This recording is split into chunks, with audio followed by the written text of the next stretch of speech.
Express छोड़ने से पहले आप कितनी सैलरी लेते थे? 1,10,000 सबसे मेरी लास्ट सैलरी थी। आपको अगर कोई कहे कि आप देखो सुनो जानो को बेच दें तो आप इसे कितने में बेचेंगे? 10 करोड़, 10 करोड़ से 15 करोड़ तक इसकी वैल्यू है। अब की इनकम नहीं पूछनी। पूछना तो मैंने वही है और आपको बताना पड़ेगा। बस उससे बहुत अच्छा है। इन दोनों में से ज़्यादा पॉपुलर कौन है, जुल्फ़िकार अली भुट्टो या इमरान खान? इमरान खान का कोई मुकाबला नहीं। कोई ऐसी सीरीज जो आप बनाना चाह रहे हैं लेकिन बना नहीं पा रहे? हाँ वो है। हेलो व्यूअर्स, मैं हूं मारोश खान। आज मेरे साथ मौजूद हैं देखो सुनो जानो के खालिक फैसल वड़ाइच अंकल, जिन्होंने आपको हिस्ट्री ऑफ पाकिस्तान निहायत दिलचस्प अंदाज में सुनाई। मैं हूं फैसल वड़ाइच और देखो सुनो जानो की हिस्ट्री ऑफ पाकिस्तान सीरीज में हम आपको यही सब दिखाएंगे। Thank you very much uncle, आपने मुझे वक्त दिया। बहुत शुक्रिया बेटा, आपका शुक्रिया। मैं आपको कैसे इनकार कर सकता था। आप इस नौजवान हैं, बल्कि बहुत बच्ची हैं भी, और इस मुल्क का मुस्तकबिल है आप। Thank you. मैंने आपसे बहुत सी बातें करनी है, लेकिन पहले आप क्या मुझे अपना स्टूडियो विजिट कराएंगे? हाँ बिल्कुल करा देंगे, जितना सा स्टूडियो है आपको ज़रूर विजिट कराएंगे। तो चलें फिर।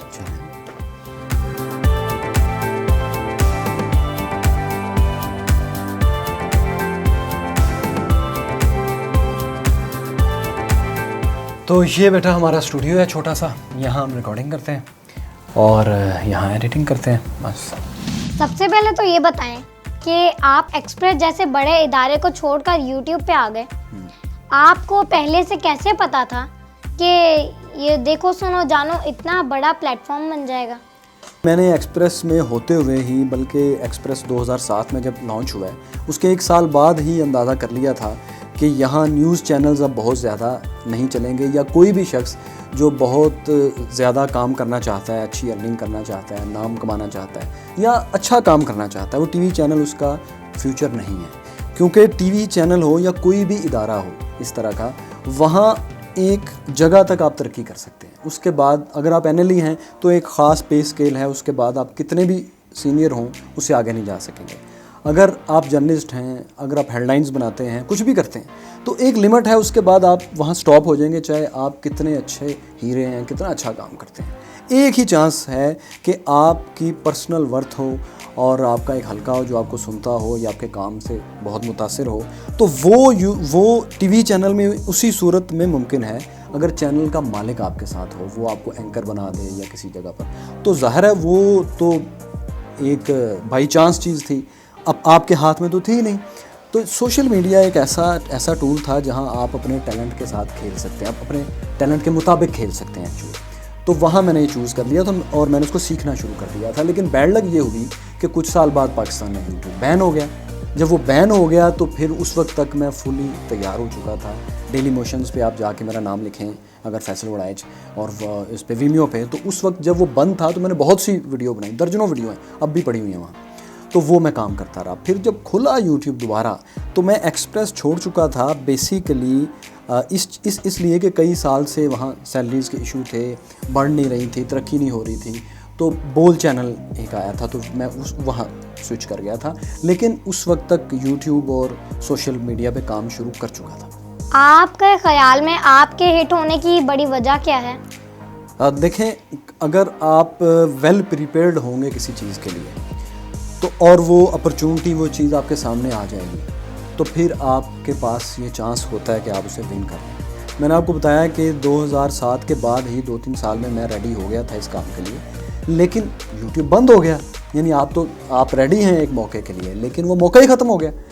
तो जैसे ही दोबारा मौका आया तो मैं पहले से ज़्यादा तैयार था इसके लिए, वीडियोस बना चुका था ये वो। और फिर ये एक बिज़नेस का एक टूल, एक ख्याल, एक आइडिया, बिज़नेस एक टिप मैं आपको ज़रूर देना चाहूँगा, और जो आपके चैनल को देखेंगे उन सबको, कि आप जहाँ भी हैं, जिस भी दौर में हैं, आप अपने दौर से बहुत ज़्यादा नहीं आगे, 2-3 साल आगे सोचें, सिर्फ 2-3 साल। इससे ज़्यादा आपके इल्म में होना चाहिए, लेकिन इससे ज़्यादा सोच के अमली तौर पर कुछ करने की ज़रूरत नहीं, क्योंकि बहुत ज़्यादा फ्यूचर हम प्रिडिक्ट नहीं कर सकते। तो ये था कि मैंने प्रिडिक्ट कर लिया था कि दुनिया में यूट्यूब और इस तरह की जगहों पर जिस तरह का कंटेंट आ रहा है इन्फॉर्मेटिव, और जिस अच्छी प्रोडक्शन के साथ आ रहा है, आज या कल पाकिस्तानियों को उर्दू में भी ये चाहिए होगा।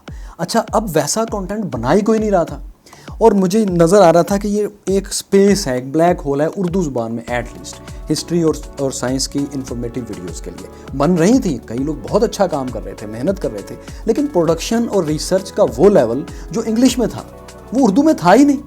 तो ये एक स्पेस थी। तो बिज़नेस टिप ये है कि आप चंद साल आगे सोचें जो आप काम कर रहे हैं और वहाँ स्पेस देखें। जहाँ स्पेस है, बेशक वो थोड़ी सी स्पेस हो, उसके लिए काम करें और उसमें कूद जाएं। बहुत से लोग आपको कॉपी करने की कोशिश करते हैं लेकिन कर नहीं पाते, तो आप में और बाकियों में क्या फ़र्क है? अच्छा, बात ये है कि कॉपी जो लोग मतलब जो कोशिश करता है, बहुत अच्छी बात है, उसे ज़रूर करना चाहिए अगर वो इससे बेहतर कर सके।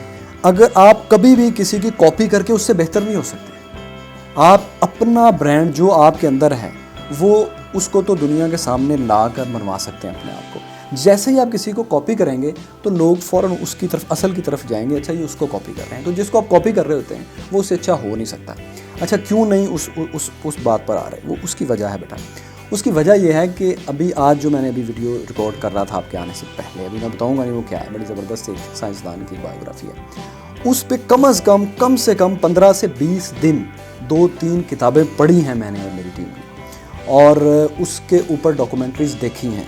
फिर पाकिस्तानियों ने और इंडियंस ने उस साइंटिस्ट पर जो काम किया हुआ था वो सारा देखा है। उसको देखने के बाद उसके ऊपर एक स्क्रिप्ट लिखा गया है, ये सोच कर कि उस जैसा स्क्रिप्ट पहले कहीं को चल ना रहा, उस लेवल की उसमें जो कहानी, जो वाक़यात, जो उस बंदे की, साइंसदान की स्ट्रगल बताई गई है, वो इस वक्त कम से कम इस मीडियम पर अवेलेबल ना हो, किताबों में हो, डॉक्यूमेंट्रीज़ में हो और इतनी दिलचस्प हो। अब लोग आमतौर पर उनका ख्याल ये होता है लोगों का कि शायद ये कोई बुक है जिसका सफ़ा बाय सफ़ा मैं आके पढ़ देता हूँ, इस तरह नहीं होता। तो वो उनका ये ख्याल कि ये आसान काम है। अगर मैं उस पिन पॉइंट उसी सवाल पर जाऊँ, कॉपी क्यों नहीं कर पाते, उनको लगता है शायद ये कोई आसान काम है। हमने एक सीरीज़ शुरू की ऑटोमन एम्पायर की। अच्छा, मैंने उसको अनाउंस कर दिया पहले से कि हम ये लेके आ रहे हैं। उसका लॉस, उसका छोटा सा एक नुकसान ये हुआ गो कि उसका कोई मुझे नुकसान नहीं हुआ, लेकिन मैंने एक उसका इफ़ेक्ट देखा कि बहुत से लोगों ने मेरे लॉन्च करने से पहले ऑटोमन एम्पायर की सल्तनत उस्मानिया की बहुत सी वीडियोस अपलोड कर दी। अब वो कोई एक बुक थी या 2 बुक्स थी जिनमें से लोग रीड कर रहे थे। लोग ये समझ ही नहीं पा रहे थे कि हम लेके आ रहे हैं चीज़ वो एक किताब से नहीं है। वो 2 बंदों ने, मैंने और सईद हुसनैन ने, बेशुमार किताबों से, डॉक्यूमेंट्री से रिसर्च करके, बेहतरीन वाक़यात छान फटक कर और रिसर्च करके जो ठीक थे, अनबायस्ड थे और हर तरफ के 360 एंगल पर थे, वो लेके आ रहे थे। कार्टून्स थे, मैप्स थे, एनिमेशंस थी, ऑनलाइन सब्सक्रिप्शंस थी, पूरी एक टीम, बिलाल साहब बड़ी मेहनत कर रहे थे, ये सारी चीज़ें तो वो लेके आ रहे थे। लोग कॉपी इसलिए नहीं कर पाते कि वो ये इतना काम नहीं करते। अगर वो करेंगे तो शायद वो मुझसे बहुत अच्छा कर लें। एक्सप्रेस छोड़ने से पहले आप कितनी सैलरी लेते थे? सैलरी लेते थे मैं एक्सप्रेस छोड़ने से पहले नहीं, एक्सप्रेस जब मैंने छोड़ा तो मैं 1,10,000 मेरी लास्ट सैलरी थी, जो कि मेरे जाने के बाद जो इतनी सैलरी ले रहे थे सबकी सैलरी कम हुई। अब की इनकम नहीं पूछना तो मैंने वही है और आपको बताना पड़ेगा। बस उससे बहुत अच्छा है, अब ना पूछें तो बेहतर है। अराउंड तो बता सकते हैं।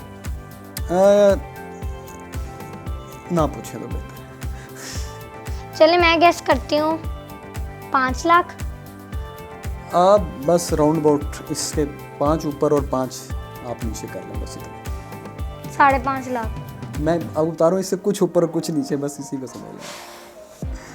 अगर आज आप एक्सप्रेस में होते तो कितनी सैलरी ले रहे होते? देखें, एक्सप्रेस में जो मैंने सुना है कि एक्सप्रेस में सैलरीज कम हुई हैं लोगों की, किसी की 10%, किसी की 20%। तो ज़ाहिर अगर मैं वहाँ होता तो उससे कम सैलरी पे होता, लेकिन सैलरी का इशू नहीं है, क्योंकि मैं उस वक्त भी अपना एक स्टूडियो FSW फिल्म्स के नाम से उसको रन कर रहा था और पैसे भी कमा रहा था। लेकिन मसला ये है कि सेटिस्फेक्शन नहीं थी।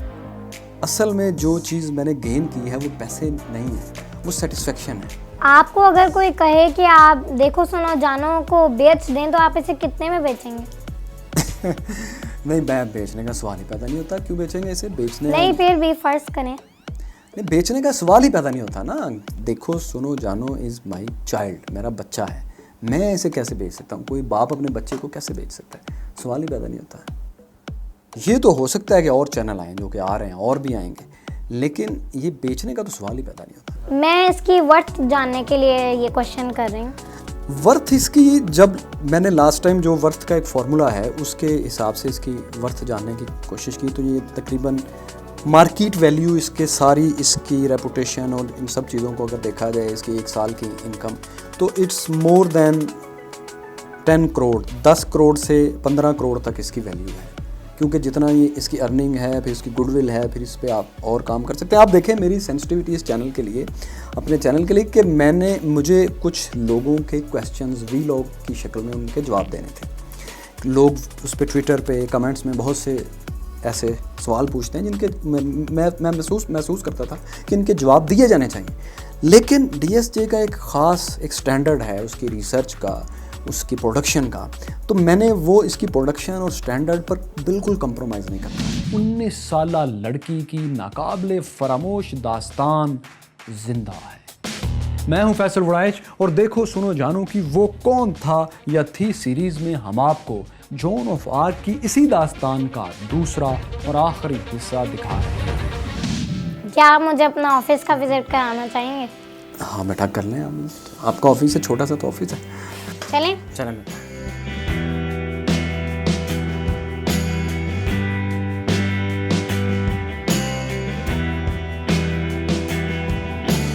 तो बेटा ये हमारा छोटा सा ऑफिस है, ये एडिटिंग मशीन्स हैं 2-3, और यहाँ मैं बैठ के अपने इस लैपटॉप के ऊपर काम करता हूँ। इसके ऊपर इस सोफे पे बैठ के, यहीं बैठ के लिखता हूँ, यहीं बैठ के रिसर्च करता हूँ। और जब मैं काम कर रहा होता हूँ तो ये पूरा सोफ़ा किताबों से भरा होता है। यहाँ पड़ी हुई हैं कुछ, इस पर PDF खुली हुई हैं, कुछ ऑनलाइन बुक्स खुली हुई हैं, तो ये है। और यहाँ रिकॉर्डिंग करता हूँ, ये सामने जो वॉल है, ये लाइट्स ऑन कर लेता हूँ जब रिकॉर्डिंग करनी है, जब कर लूँ रिकॉर्डिंग बंद कर देता हूँ। तो ये एक छोटा सा स्मार्ट सेट है। चलें, आप बताएं कि आपको देखो सुनो जानो की वीडियोस बनाने के लिए कितने घंटे पढ़ना पड़ता है? अच्छा, रोज़ाना मैं आलमोस्ट 10 से 12 घंटे काम करता हूँ, लेकिन वो ये नहीं ज़रूरी कि मैं हर वक्त वीडियो के लिए ही काम कर रहा हूँ। मैं अपने शौक़ से भी कुछ बुक्स पढ़ रहा होता हूँ, लेकिन मैं पढ़ने और वीडियो बनाने के अलावा तीसरा कोई काम नहीं करता। मिलता मिलाता भी बहुत कम हूँ लोगों से, और फ़ोन भी बहुत कम सुनता हूँ या रिप्लाई करता हूँ। क्यों? उसकी वजह यह है कि मैंने हर चीज़ का एक टाइम रखा हुआ है कि किस वक्त फ़ोन सुनना है, किस वक्त सारा उस पर जो लोगों ने मैसेज किए उनका जवाब देना है। ज़्यादातर वक्त मैं यही काम करता हूँ, पढ़ता रहता हूँ या डॉक्यूमेंट्रीज़ देखता हूँ या बनाता हूँ। आपने हिस्ट्री, पाकिस्तान की हिस्ट्री बहुत डिटेल में पढ़ी हुई है, तो आपके ख्याल में सबसे बुरा हुक्मरान कौन है? मेरा ख्याल है बुरा तो नहीं कहना चाहिए, क्योंकि पाकिस्तान की तारीख़ में जो मैंने देखा है, किसी शख्स ने भी दिल से चाह के या जानबूझ के पाकिस्तान के साथ बुरा करने की कभी कोशिश नहीं की। हर शख्स ने अपने तय यही सोचा कि मैं कुछ अच्छा करूं, लेकिन उसमें यह है कि वो उस चाहने में उन्होंने गलतियां की, समझने में गलतियां की, उसको नताइज निकालने में गलतियां की। उन्होंने अपने अलावा बाकियों को नाकारा समझा, गलत समझा। ये गलतियां बहुत से लोगों ने की, आज तक यही गलती करते आ रहे हैं। इनमें से बड़ा लीडर कौन है, नवाज शरीफ या बेनज़ीर? आप ये ना पूछें मुझसे अभी मुझे हिस्ट्री ऑफ पाकिस्तान की काफ़ी एपिसोड्स बाकी हैं, तो अभी मेरा ख्याल है मुझे जज नहीं करना चाहिए। सब बहुत अच्छे हैं। इमरान खान ने बड़ी मेहनत की है, नवाज़ शरीफ ने पाकिस्तान के लिए बहुत कुछ किया है, बेनज़ीर भुट्टो ने तो अपनी जान दे दी इसके लिए, डेमोक्रेसी के लिए। तो इसलिए मेरा नहीं ख्याल मुझे किसी एक को कहना चाहिए। हर शख्स ने अपनी सलाहियत के मुताबिक पाकिस्तान के लिए वाकई बहुत काम किया है। गलतियाँ भी की हैं उन्होंने, बहुत हैं, और मैंने हिस्ट्री ऑफ पाकिस्तान में बहुत खुल के बताया उसको। इन दोनों में से ज़्यादा पॉपुलर कौन है, जुल्फ़िकार अली भुट्टो या इमरान खान? देखें, आजकल तो इमरान खान का कोई मुकाबला नहीं, लेकिन ये है कि अगर हम हिस्ट्री को देखें तो जाहिर है उसको तकरीबन 40 साल भुट्टो की फांसी को हो चुके हैं। तो भुट्टो का जो टाइम पीरियड है वो इतना ज़्यादा है, और उसका पाकिस्तान की हिस्ट्री पे इम्पैक्ट इतना ज़्यादा है कि ज़ाहिर है इमरान खान का भी वो इम्पैक्ट नहीं है। स्कॉलर्स लोग और पूरी दुनिया में जो जुल्फ़िकार अली भुट्टो का नाम और उसका इम्पैक्ट है वो ज़्यादा है। अच्छे बुरे की बात नहीं कर रहा है, उन्होंने बहुत साल गुजारे, वज़ीर ख़ारजा रहे एक लंबे अरसे तक, फिर हुक्मरान रहे, फिर एक टूटे हुए पाकिस्तान की हुक्मरानी की, फिर आइन बनाया, वो एक लंबा एक टाइम है। इमरान खान को अभी उतना टाइम नहीं हुआ, लेकिन आज की जनरेशन में अगर देखें तो इमरान खान बहुत पॉपुलर है, जुल्फ़िकार अली भुट्टो उनका मुकाबला नहीं करते। लेकिन पाकिस्तान की तारीख़ में इम्पैक्ट इस वक्त भुट्टो का ज़्यादा है। कोई ऐसी सीरीज जो आप बनाना चाह रहे हैं लेकिन बना नहीं पा रहे? हाँ वो है बेटा, मैं एक ऐसी कहानी सुनाना चाहता हूँ कि इंसान की साइंसी तरक्की कैसे हुई। यानी जब इंसान ने पहली बार सोचना शुरू किया तो पत्थरों को रगड़ कर आग निकाली, वहाँ से कहानी स्टार्ट करके मैं उसको लेके आऊँ चांद पर जाने और उसके बाद मरीख पर जो कॉलोनी हम लोग बसा रहे हैं वहाँ तक लेके जाऊँ, लेकिन ये सारा एक इंटरेस्टिंग वे में हो, हक़ाइक़ पर मबनी हो, बेहतरीन प्रोडक्शन के साथ हो। ये कहानी मैं कई दफ़ा लिखने बैठा हूँ और सच्ची बात है कई पॉइंट्स लिख भी लिए मैंने, लेकिन वो हिम्मत नहीं पड़ती क्योंकि उसके लिए बहुत पढ़ना पड़ेगा। अभी फ़िलहाल मैं ये कर रहा हूँ कि पूरी दुनिया से, अमेज़ॉन से मेरी मुराद है, वहाँ से आप बुक्स सर्च कर लेते हैं, तो उनको इकट्ठा कर रहा हूँ, मंगवा रहा हूँ, अपने पास ढेर कर रहा हूँ। तो किसी वक्त मैं उस पर काम करूँगा, कब करूँगा ये मैं अभी नहीं कह सकता। ये एक मुश्किल काम है, लेकिन ये आप जैसे बच्चों के लिए और पाकिस्तानियों के लिए, आने वाली नस्लों के लिए एक ज़बरदस्त काम होगा जो मैं करना चाहता हूँ और मेरी बड़ी सेटिस्फेक्शन है इसका। Thank you very much. बहुत शुक्रिया।